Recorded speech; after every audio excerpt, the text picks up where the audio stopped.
सोचूं, साधारण छोड़ो, न्यूट्रिशन चुनो।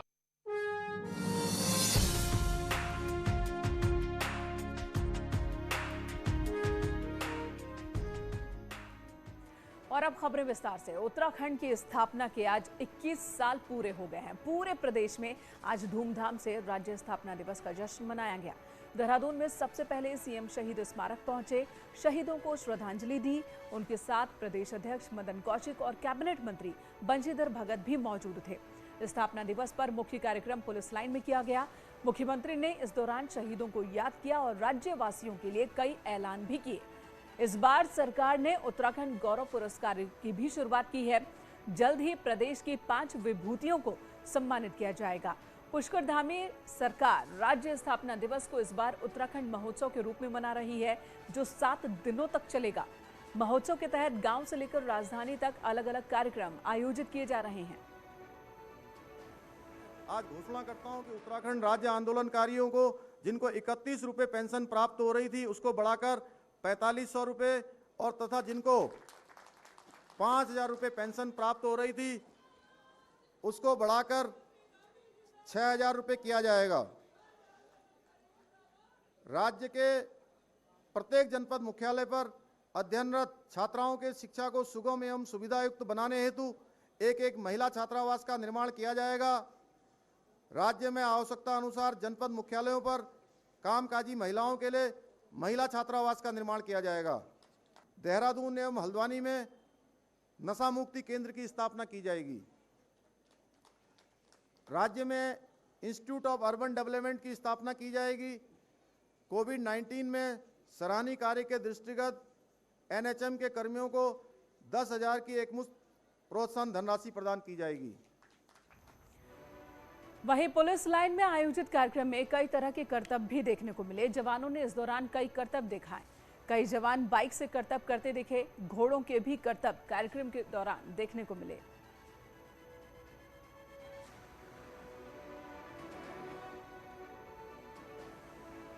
ये 3 तस्वीरें इस वक्त आपके टीवी स्क्रीन पर। 7 दिनों तक चलेगा ये कार्यक्रम। 1 हफ्ते उत्तराखंड महोत्सव के रूप में मनाया जा रहा है स्थापना दिवस। 21 साल हो चुके हैं उत्तराखंड की स्थापना को। जवानों के करतब की तस्वीर आप देख रहे हैं, जवानों के जज्बे की ये तस्वीर। हौसले को सलाम करती ये दूसरी तस्वीर आपके सामने है। और वहीं घोड़े का करतब भी देखने को मिला आज राज्य स्थापना दिवस के मौके पर आयोजित मुख्य कार्यक्रम के दौरान।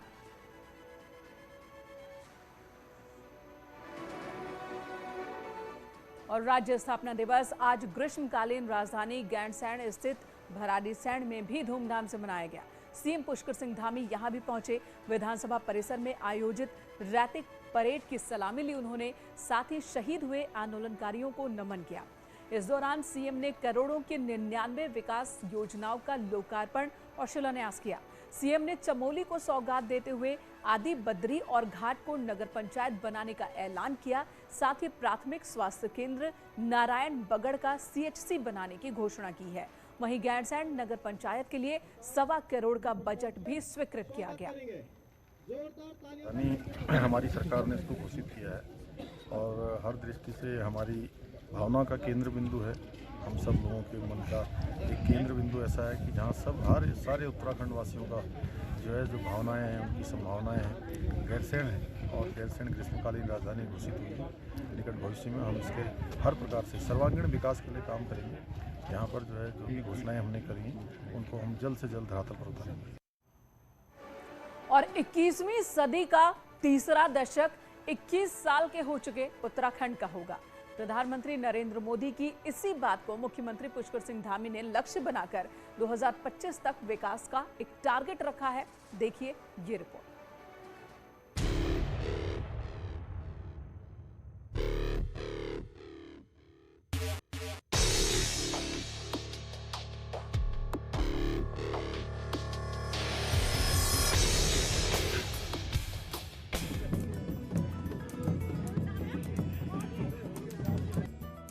अटल जी ने बनाया, मोदी जी सवारेंगे। 21 साल के हो चुके उत्तराखंड की जनता को मुख्यमंत्री धामी ने मंच से यही भरोसा दिलाया कि डबल इंजन की सरकार में जमकर काम हो रहा है। 5 साल में बहुत कुछ हुआ है और जब राज्य 2025 में 25 साल का होगा तो राज्य विकास की नई ऊंचाइयां छुएगा। बतौर मुख्यमंत्री पुष्कर सिंह धामी ने अपने पहले राज्य स्थापना दिवस में जनता को जोड़ने की कोशिश की, तो राष्ट्रपति, प्रधानमंत्री, गृह मंत्री और राष्ट्रीय अध्यक्ष जेपी नड्डा ने शुभकामनाएं दी। प्रधानमंत्री ने 9 नवंबर के मौके की भी अपनी बात को दोहराते हुए ट्वीट किया कि पिछले 5 वर्षों में प्रदेश ने जो प्रगति की है, उससे मुझे विश्वास है कि ये पूरा दशक उत्तराखंड का होने वाला है। जैसा केदारनाथ में माननीय प्रधानमंत्री जी ने हमारे सामने, सब लोगों के सामने, उत्तराखंड वासियों के लिए उन्होंने कहा कि आने वाले समय में जो ये तीसरा दशक है, 20 से 30 का दशक, ये उत्तराखंड का दशक होगा और उत्तराखंड हिंदुस्तान के हर क्षेत्र में श्रेष्ठ राज्य बने, उसके लिए हम सब काम करेंगे। 21वें स्थापना दिवस के मौके पर खटीमा से आने वाले मुख्यमंत्री ने आंदोलनकारियों को पेंशन बढ़ाकर सौगात दी है और 3100 से बढ़ाकर जहां पेंशन को 4500 रूपए किया गया, वहीं 5000 रूपए से बढ़ाकर पेंशन को 6000 करने की घोषणा मुख्यमंत्री ने की। मैं स्वयं ऐसे क्षेत्र से आता हूं जहां पर 1 सितंबर 1994 को खटीमा में सबसे पहले गोलीकांड हुआ था और उनकी पीड़ा, उनकी भावनाएं और उनको मैं अच्छी तरह से जानता हूं। इसलिए आज हमारी सरकार ने तय किया कि आंदोलनकारियों की जो 3100 पेंशन थी उसको 4500 किया गया है और साथ में जो 5100 पेंशन मिलती थी उसको हमने 6000 किया। साल 2021 में उत्तराखंड 21 साल का हो गया। इस मौके पर पीएम मोदी और सीएम धामी पहले 2025 और फिर 2030 तक विकास के टारगेट की बात कर रहे हैं और इसी विकास की बात को बीजेपी 2022 में चुनावी एजेंडा बनाने के मूड में है। दीपांकर भट्ट, न्यूज़ 18, देहरादून। राज्य स्थापना दिवस के इस कार्यक्रम में सांसद, विधायक, पुलिस के अधिकारी और समाज सेवी भी शामिल हुए और राज्यवासियों को स्थापना दिवस की शुभकामनाएं दी। आप सबको शुभकामनाएं देना चाहती हूँ आज स्थापना दिवस के लिए। Let's hope for the best of the future and for Uttarakhand. स्थापना दिवस कार्यक्रम से प्रधानमंत्री नरेंद्र मोदी जी की वो बात मजबूत होती है, उसको बल मिलता है कि 21वीं सदी का जो तीसरा दशक है ये उत्तराखंड का दशक होगा। और हमारा प्रदेश अब युवा हुआ है और उत्तराखंड पुलिस ने भी पिछले 21 सालों में बहुत प्रगति की है और उत्तर प्रदेश के दिनों से हम बहुत आगे आए हैं, चाहे वो मैन पावर हो, चाहे वो हमारी मॉडर्नाइजेशन हो, हर चीज़ में हमने बहुत अच्छा किया है। ये बड़े संकट और बड़ी लोगों की बलिदान देने से ये आज राज्य की स्थापना का हम आनंद ले पा रहे हैं। मैं सभी को शुभकामना देती हूँ कि अपने राज्य के लिए हम उन्नति, प्रगति और विकासशील राज्य की प्रार्थना करते हैं। बीते साल जब स्थापना को 20 साल पूरे हो रहे थे तब कोविड की वजह से कार्यक्रम नहीं हो पाए थे और इस बार पिछले साल की भी कसर कह सकते हैं कि पूरी की जा रही है। राज्य स्थापना दिवस पर अल्मोड़ा कलेक्ट्रेट में प्रभारी मंत्री बिशन सिंह चुफाल ने कार्यक्रम में शिरकत की और इस दौरान उन्होंने बेहतर काम करने वाले अधिकारियों और कर्मचारियों को सम्मानित किया। चुफाल ने कहा कि 21 सालों में राज्य ने सभी क्षेत्रों में तरक्की की है और इसके लिए राज्य के सभी लोगों को उन्होंने धन्यवाद दिया।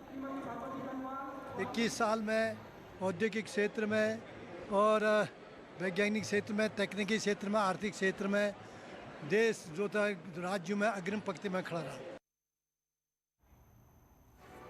उधर टिहरी में भी कार्यक्रम का आयोजन किया गया और टिहरी पहुंचे थे प्रभारी मंत्री हरक सिंह रावत और उन्होंने पीआईसी मैदान में शहीदों को श्रद्धांजलि दी, रोजगार मेले की शुरुआत की और इस मौके पर प्रभारी मंत्री ने राज्य आंदोलनकारियों और अलग अलग क्षेत्रों में बेहतर काम करने वाले अधिकारी कर्मचारियों को भी सम्मानित किया।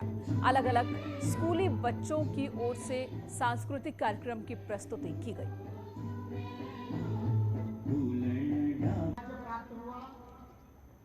लेकिन जो प्रधानमंत्री जी ने केदारनाथ में एक बहुत बड़ी जो बात उन्होंने कही कि ये दशक जो 21वीं शताब्दी होगी, ये जो दशक होगा, अगले जो 10 वर्ष होंगे वो उत्तराखंड के होंगे, उत्तराखंड के नौजवानों के होंगे, उत्तराखंड के महिलाओं के होंगे। और इधर चंपावत में भी कई कार्यक्रमों का आयोजन हुआ है। इस मौके पर जिले के प्रभारी मंत्री अरविंद पांडे ने शिरकत की है और इस दौरान प्रभारी मंत्री ने कहा कि 21 सालों में राज्य ने विकास के कई आयाम छुए हैं। राज्य में अभी तक लोकायुक्त की नियुक्ति नहीं होने के सवाल पर उन्होंने कहा कि सरकार जीरो टॉलरेंस की नीति पर काम कर रही है, करप्शन फ्री काम हो रहा है। कि लोकायुक्त भी कहता तो यही काम करता जो हम लोगों ने किया है। हमने अपने विभाग को स्पष्ट, पारदर्शी, एक ईमानदार विभाग चलाने का हम लोगों ने कोशिश की है। हमारे डिपार्टमेंट ने मिलकर चलाया है और लोकायुक्त का है, हमारे प्रदेश का एक सामूहिक निर्णय है और विचार किया जाएगा। तो राज्य के स्थापना दिवस के मौके पर सरकार ने जहां अपनी उपलब्धियां गिनाई हैं, तो वहीं कांग्रेस ने सरकार को कटघरे में खड़ा करने की कोशिश की है और इसके लिए कांग्रेस ने निशाना बनाया इन गड्ढे वाली सड़कों को, जिसमें पंतनगर से लालकुआं हल्द्वानी हाईवे पर खुद पूर्व मुख्यमंत्री हरीश रावत मौन धरने पर बैठ गए। गड्ढे वाली सड़कों से जनता परेशान है, ये कहा उन्होंने, और चुनाव से ठीक पहले हरीश रावत ने जनता की इस दुखती रग पर हाथ रखा है।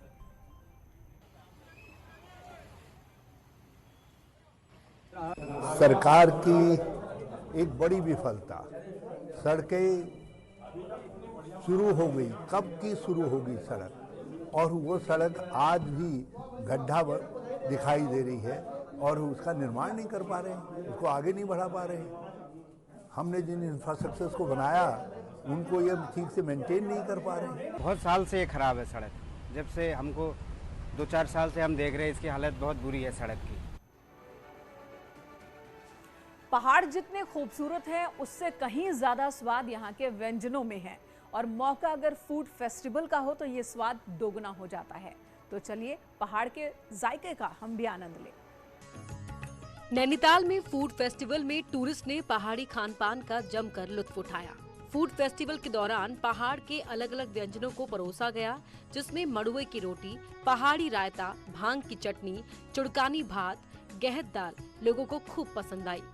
बिच्छू घास यानी सिसौड़ के पकौड़ों का जायके ने इस फूड फेस्टिवल में जान डाल दी। तो मड़ुए का बर्गर भी पर्यटकों को खूब भाया। गढ़ेरी की सब्जी और आलू के गुटके और पहाड़ी रायते का स्वाद पर्यटकों ने लिया और जमकर पहाड़ी खाने की तारीफ भी की। हम we are part of this food festival and हमने काफ़ी व्यंजन यहाँ चखा and it's really different and जो बॉम्बे में ऑब्वियसली हमें मिलता नहीं है ये अपॉर्चुनिटी। हाँ, मतलब ये अलग ही लग रही है। मतलब हमारी बच्ची ने भी दोबारा लिया, हालांकि ये दोबारा लेती नहीं है कोई भी खाना बाकी मतलब पहाड़ी खाना तो अच्छा ही लग रहा है। अभी रायता भी एकदम अलग है हमारे यहाँ से। राज्य स्थापना दिवस के मौके पर पर्यटकों के लिए फूड फेस्टिवल का आयोजन किया गया, तो इसी बहाने आपदा से चौपट पर्यटन कारोबार को उबारने का भी प्लान तैयार किया गया। फेस्टिवल में कई होटल कारोबारियों ने भाग लिया और पहाड़ के लजीज व्यंजनों का स्वाद भी दिल खोलकर तैयार किया गया। नैनीताल एक ऐसा टूरिस्ट डेस्टिनेशन है जहाँ पर कुछ दुनिया भर का टूरिस्ट आता है, लेकिन अगर हम अपने लोकल फूड प्रोडक्ट्स को मार्केट नहीं करेंगे तो वो यहाँ पर आके भी वो बाकी टूरिस्ट डेस्टिनेशंस की तरह ही घुला मिला रह जाएगा। लोकली अपने खाने को प्रमोट करने का सबसे अच्छा तरीका है, हम घर में तो खाते ही हैं बट साथ ही साथ बाहर के जो टूरिस्ट आते हैं उनके लिए भी एक अच्छा एक्सपोजर है कि वो हमारे खाने को, हमारे कल्चर को ट्राई करें, देखें और समझें। पहाड़ का खाना न सिर्फ स्वाद से भरपूर है बल्कि सेहत के लिए भी इसके कई फायदे हैं। हालांकि कोविड के बाद इसी खान पान को इम्यूनिटी बूस्टर के तौर पर भी उपयोग में लाया जाता रहा है। अगर आप पहाड़ आएं तो यहाँ के लजीज व्यंजन खाने ना भूलें। न्यूज़ 18 के लिए नैनीताल से वीरेंद्र बिष्ट की रिपोर्ट।